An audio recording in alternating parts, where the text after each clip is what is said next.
Hello students, this is Shubhashish Chakraborty from DPS. I hope you all are well at home and safe also at home, but little bit of tensed about your completion of course because you are in 10th class and 2 months already over. But don't worry, I am here to assist you and guide you time to time, and I will send you all the videos time to time to complete your course. But you have to subscribe my channel so that I can forward all the videos time to time. So today we are going to start a new topic, polynomial. Polynomial हम लोग already 9th class में थोड़ा बहुत पढ़ चुके हैं. तो before we start in 10th class, I want to quick recap of all those things that you have studied in earlier classes. पहले मैं polynomial बोलने से पहले एक्सप्रेशन के बारे में बोलना चाहूँगा.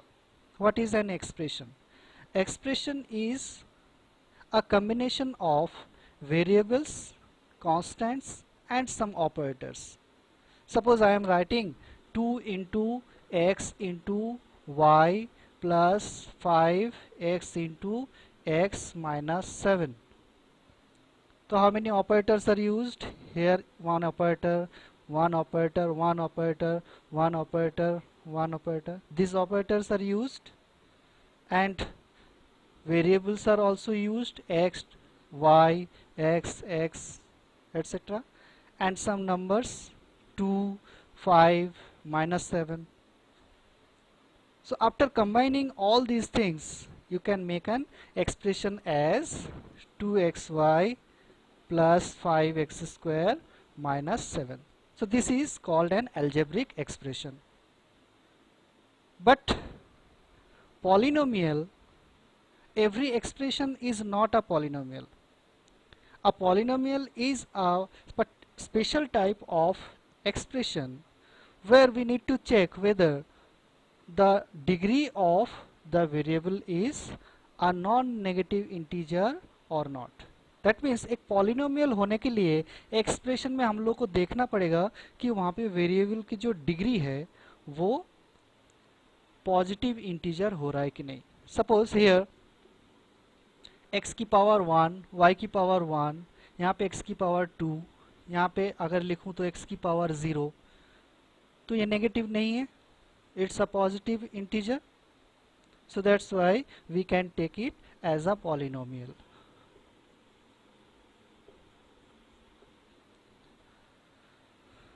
Similarly, if we are taking another example, 2x to the power 5 minus 5x to the power 2 upon 3 minus 7. तो ये भी एक्सप्रेशन है, लेकिन इस एक्सप्रेशन में यहाँ पे x की पावर 5 है, यहाँ पे x की पावर 2 अपॉन 3 है. तो 2 अपॉन 3 क्या है? ये तो इंटीजर है नहीं. This is a fraction. So that's why we cannot say this is not a polynomial. That means polynomial होने के लिए हमेशा वेरिएबल की जो डिग्री है वो पॉजिटिव इंटीजर होना चाहिए. जीरो भी हो सकता है, लेकिन पॉजिटिव इंटीजर होना चाहिए, ना फ्रैक्शन ना negative number. Okay, so this is the basic difference between expression and polynomial, and the highest power of an variable of an expression or polynomial is called the degree of that polynomial. Suppose I am writing here x to the power 5 minus 7x square minus 9. So here the highest power is 5. So that's why the degree of this polynomial is 5. और अगर polynomial x के ऊपर dependent है, जैसे ये जो polynomial है वो x वेरिएबल से बना है, तो हम लोग उस polynomials को p of x से डिनोट करेंगे. अगर वो y से बना होता, सपोज अगर मैंने लिखता y square minus 7y plus 5, तो इसको p of y से डिनोट करेंगे. तो this is a polynomial of y and this is a polynomial of x. यहाँ पे भी y की जो पावर्स है वो सारे पॉजिटिव इंटीजर्स है, यहाँ पे भी x की जो पावर्स है वो पॉजिटिव इंटीजर्स है. Okay, so this is the difference between polynomial and expression.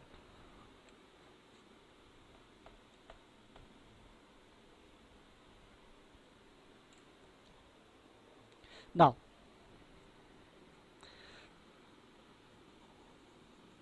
polynomial of degree n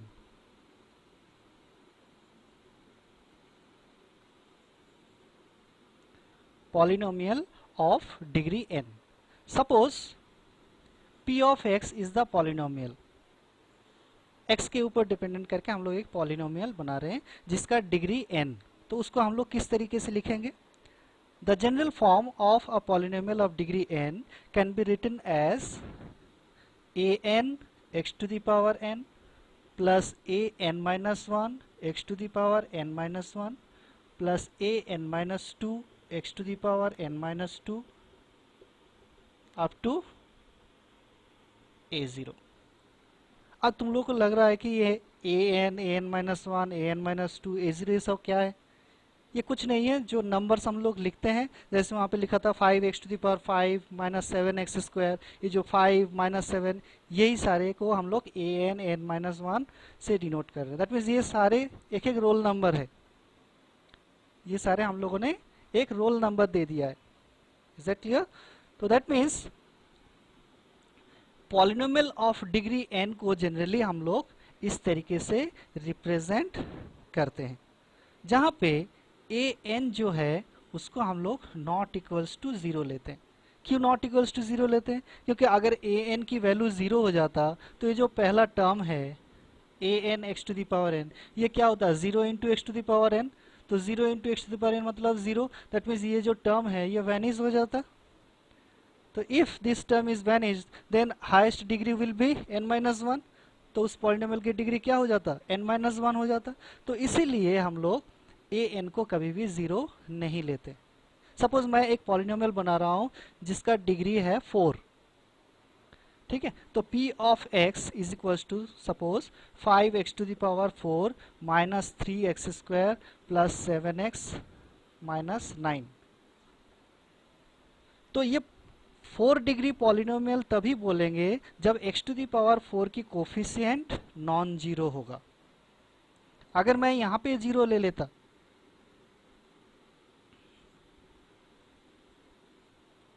तो ये 4 डिग्री पॉलिनोमियल नहीं होता. तो दैट मीन्स 4 डिग्री पॉलिनोमियल होने के लिए यहाँ पे कोई नॉन जीरो नंबर होना चाहिए. अब हम लोग यहाँ पे x टू द पावर 4 है, तो हम लोग कहाँ से स्टार्ट करेंगे? a4 से. तो इसको अगर हम लोग लिखे a4 x to the power 4 minus a3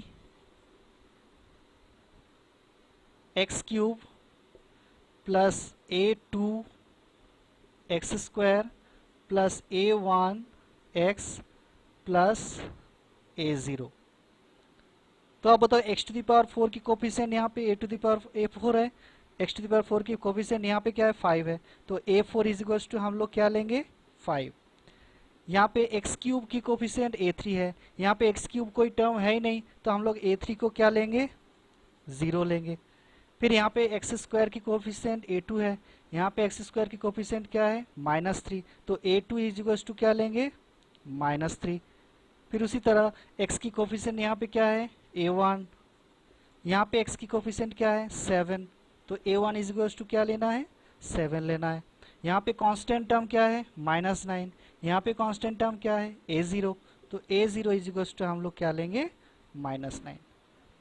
So in this way we can represent a polynomial and you can find the respective coefficients also of the terms.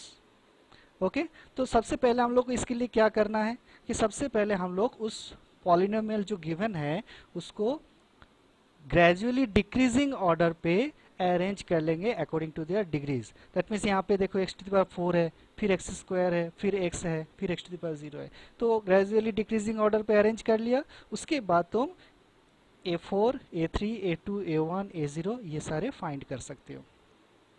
Is that clear? Okay तो मैं एक बार फिर से बता दे रहा हूँ, n degree polynomial को हम लोग इस तरीके से रिप्रेजेंट करते हैं।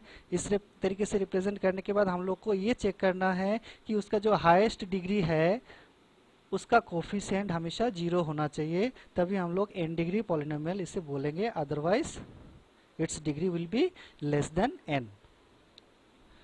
नेक्स्ट,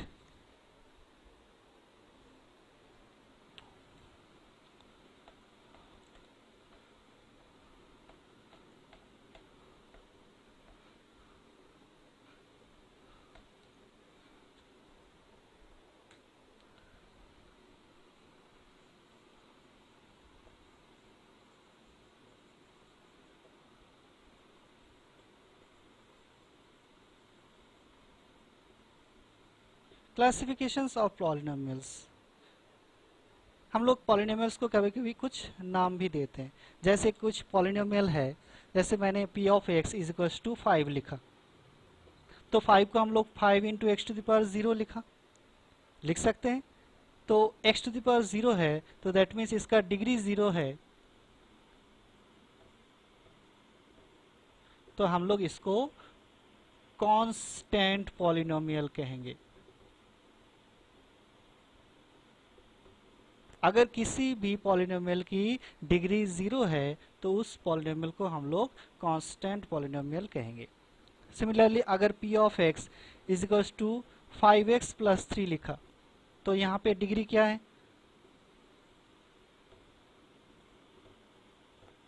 तो जब भी किसी पॉलिनोमियल की डिग्री 1 होगा तो उसको हम लोग लीनियर पॉलिनोमियल कहेंगे।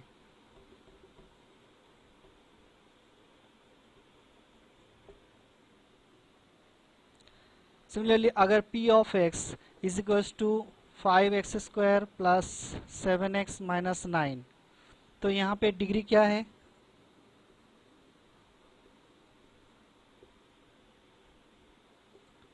2, so we can named it as quadratic polynomial.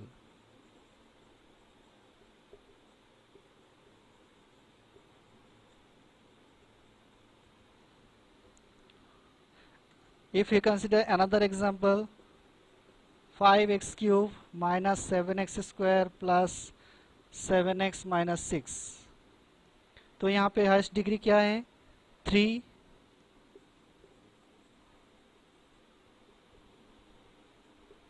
तो इसको हम लोग क्या बोलेंगे? Cubic polynomial. कभी कभी ऐसा हो जाता है कि जो पॉलिनोमियल है वो अरेंज करके तुम्हें नहीं दिया जा सकता। कभी कभी ऐसे दिया जा सकता है जैसे 7x square minus 9x to the power 4 plus 70। तो यहाँ पे पहले x स्क्वायर आ गया, फिर x टू द पावर 4 आया, तो तुम्हें पहले उसको डिसेंडिंग ऑर्डर पे मैंने बोला था अरेंज कर लेना है। तो पहले क्या लिखोगे? 9x to the power 4। ध्यान रखना यहाँ पे science along with the sign you have to traverse the terms। तो minus 9x to the power 4 plus 7x square plus 70। अब ग्रेजुअली डिक्रीजिंग ऑर्डर पे आ गया। अब देखो इसका हाईएस्ट पावर क्या है? 4। तो 4 डिग्री अगर है तो उसको हम लोग बोलेंगे बाई क्वाड्रेटिक और quadric polynomial. Is that clear? तो अगर किसी पॉलिनोमियल की डिग्री 0 है तो उसको कांस्टेंट पॉलिनोमियल कहेंगे। किसी पॉलिनोमियल की डिग्री 1 है तो उसको लीनियर पॉलिनोमियल कहेंगे। किसी पॉलिनोमियल की डिग्री 2 है तो उसको क्वाड्रेटिक पॉलिनोमियल कहेंगे। किसी पॉलिनोमियल की डिग्री 3 है तो उसको क्यूबिक पॉलिनोमियल कहेंगे। और किसी पॉलिनोमियल की डिग्री 4 है तो उसको बाई क्वाड्रेटिक और क्वाड्रिक पॉलिनोमियल कहेंगे। Okay, now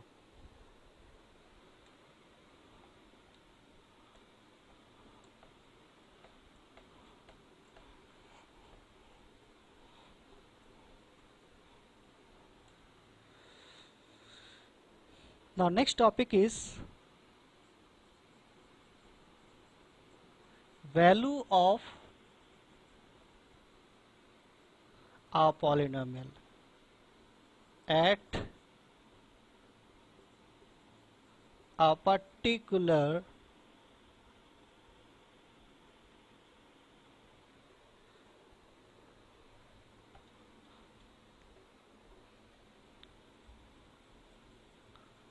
value of the variable. That means polynomial की वेरिएबल के एक पर्टिकुलर वैल्यू पे पॉलिनोमियल की क्या वैल्यू होगा वो अब हम लोग को फाइंड करना है.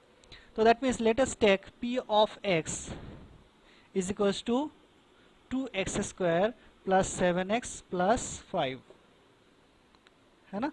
तो इस पॉलिनोमियल की value at x equals to 2 पे तुम्हें फाइंड करना है. You have to find the value of p of x that is given by 2x square plus 7x plus 5 at the point x equals to 2. तो जब भी हम लोग x equals to 2 point पे इस पॉलिनोमियल की वैल्यू फाइंड करेंगे तो उसको लिखेंगे कैसे, p of 2. x की वैल्यू जब 2 है तो वहाँ पे x की जगह पे हम लोग 2 लिख लेंगे और जहाँ जहाँ पे x है वहाँ पे हम लोग 2 पुट कर देंगे. तो क्या होगा, 2 इंटू एक्स स्क्वायर है तो दैट मीन्स 2 स्क्वायर लिख देंगे, प्लस 7 इंटू एक्स था तो 2 लिख देंगे, प्लस 5. अब इसको सिंप्लीफाई करो तो 2 into 2 square that is 4 plus 7 into 2 14 plus 5, तो that means 8 plus 19 27.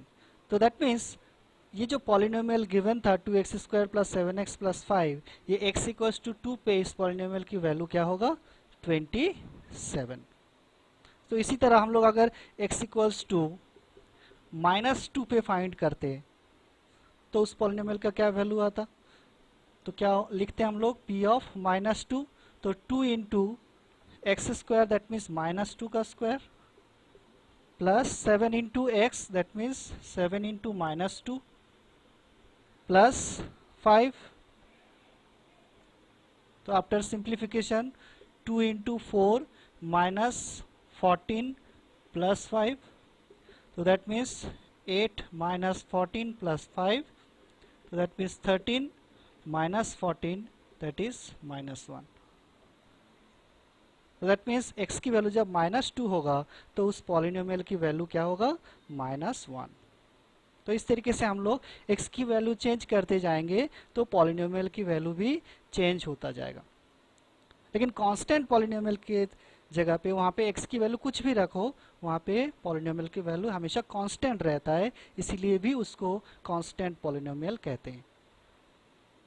Okay, now next topic.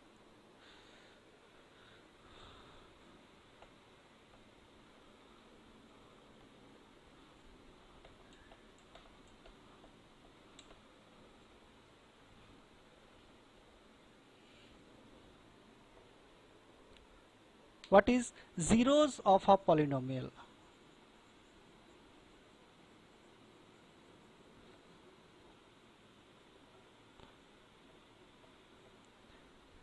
Zeros of a polynomial किसे कहते हैं? जीरोस ऑफ अ पॉलिनोमियल कहने से पहले मैं एक चीज और बता देना चाहता हूं कि zero polynomial and zero of a polynomial दोनों डिफरेंट है. जीरो पॉलिनोमियल मीन्स जब p ऑफ x एक जीरो को ही हम लोग लेंगे एक पॉलिनोमियल की तरह जब, तब उसको हम लोग जीरो पॉलिनोमियल बोलेंगे. That means zero is called a zero polynomial. Okay, but x की जिस वैल्यू पे पॉलिनोमियल की वैल्यू जीरो हो जाएगा, x की उस वैल्यू को हम लोग उस पॉलिनोमियल की जीरो कहेंगे. दैट मीन्स मैं क्या कहना चाह रहा हूं कि suppose p of x is equals to x square minus 1. We are taking a polynomial p of x as x square minus 1. तो अगर हम लोग x की वैल्यू 1 लिया तो क्या होगा, p of 1 is equals to 1 square minus 1 that is 0. तो पॉलिनोमियल की वैल्यू x equals to 1 पे 0 हो गया, तो हम लोग क्या बोलेंगे, 1 is a zero of p of x. Okay, similarly अगर x की वैल्यू -1 लिया तो p ऑफ -1 क्या होगा, -1 square -1 that means 1 -1 that is also equals to 0. तो यहाँ पे भी देखो पॉलिनोमियल की वैल्यू 0 आ गया, तो हम लोग -1 को भी क्या बोलेंगे, उस पॉलिनोमियल की एक 0।